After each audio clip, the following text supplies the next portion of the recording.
I'm Captain Dean Thomas, Slow Ride Guide Services, Aransas Pass, Texas. So my name's Clint Bargy. I live in Friendswood, Texas. I moved here in 2004 with the specific goal of wanting to get closer to the water and fish. My name is Captain Phil Spencer, and I was nicknamed when I was a young man, Fisherman. I'm Jeff Herman, Bird's Nest from Texas Kayak Fisherman. I'm Tom Stubblefield on TKF, the website, the forum.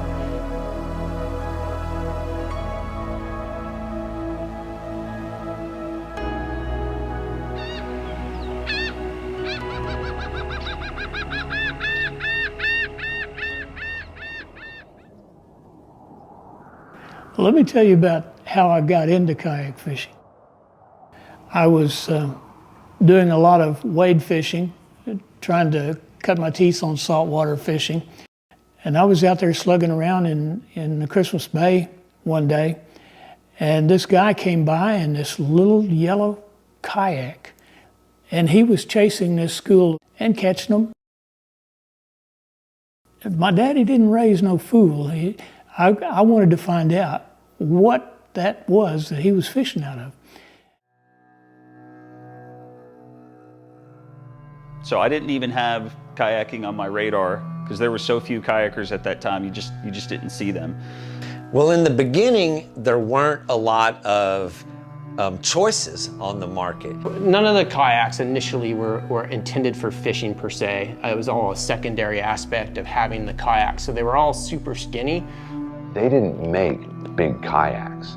They were narrow, and if you didn't have good balance, didn't know what you were doing, you were gonna fall out of that boat. The technology that was built into the paddle was critical. The rocker, the terms that associated with paddling were way more prevalent than they are now. Really just, there wasn't all the rigging stuff that you have now. They also didn't have a lot of rod holders, so you basically had to come up with your own, go get a milk crate, cut PVC pipe, and try to make things for yourself that they just didn't have back then. The rod holder, the crate, which were original creations back in the day. We built our own crate to fit the space in the back. And you could just strap that crate into your kayak. It was a nice mobile, modular setup. You could grab the box with your drinks, your tackle, your snacks, and your fishing poles, and it would set in the back. And back then it was just a bungee cord that held it into place.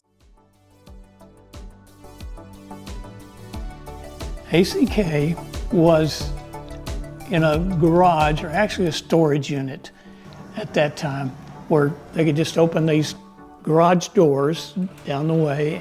The only shop we had available in Houston at that time, because I don't think FTU didn't have kayaks yet, was Canoe Sport.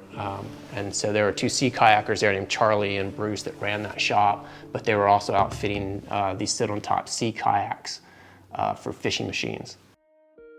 99 to 2000, right in that area. I got a chance to purchase this little website that was up for sale. The website was TexasKayakFisherman.com, and I didn't change anything about that.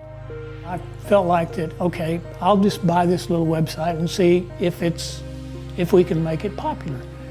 And it did, and we went from, I think we had 38 members the first month. It started growing, and it grew and grew and grew, and we've got over 45,000 members now. I joined the forum in 2002, and at that point it was a message board. It was still before any type of social media.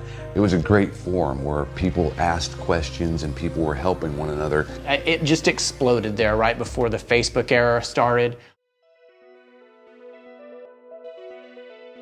Tom was so influential in the market because he brought organization and kind of a business structure to kayaking. Whether that was bringing sponsors, bringing visibility to the sport as it is.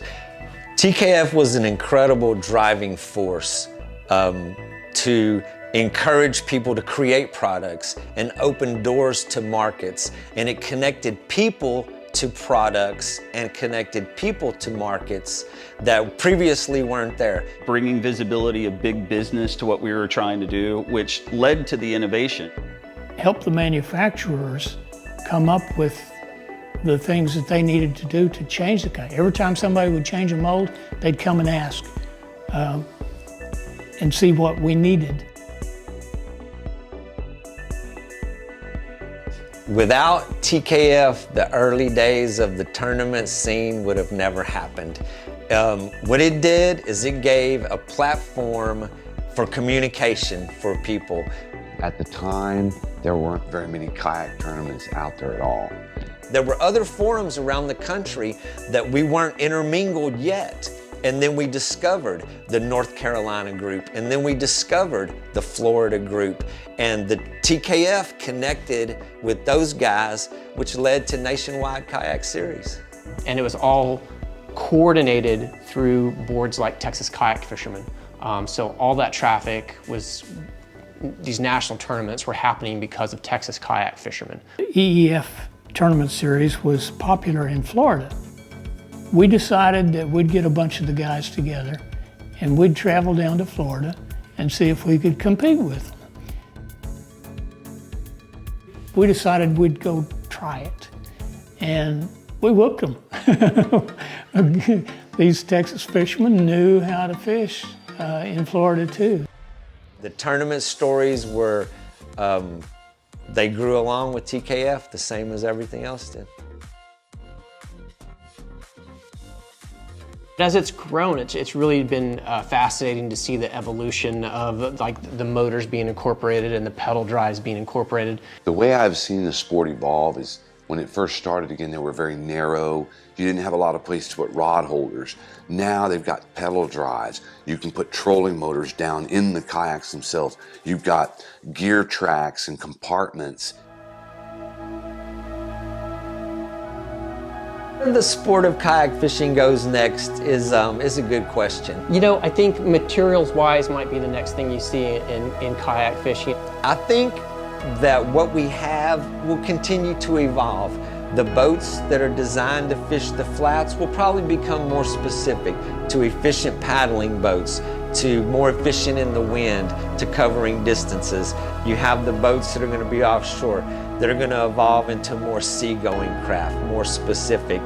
So as time goes on, there will always be somebody out there creating ideas, evolving the sport, and it's going to be fun to watch.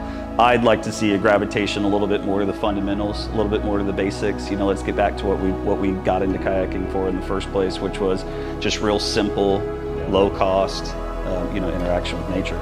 The future is there to be seen. One of the things that I really truly love about kayak fishing is how simple it is. A lot of people have a tendency to overthink it.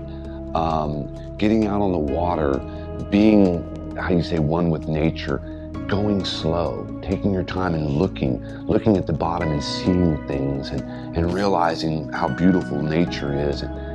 I think that's what made it so popular in freshwater and saltwater, is that we could get places that the boats couldn't get. And that's where our niche is, and probably always will be. It's not because it's cheap,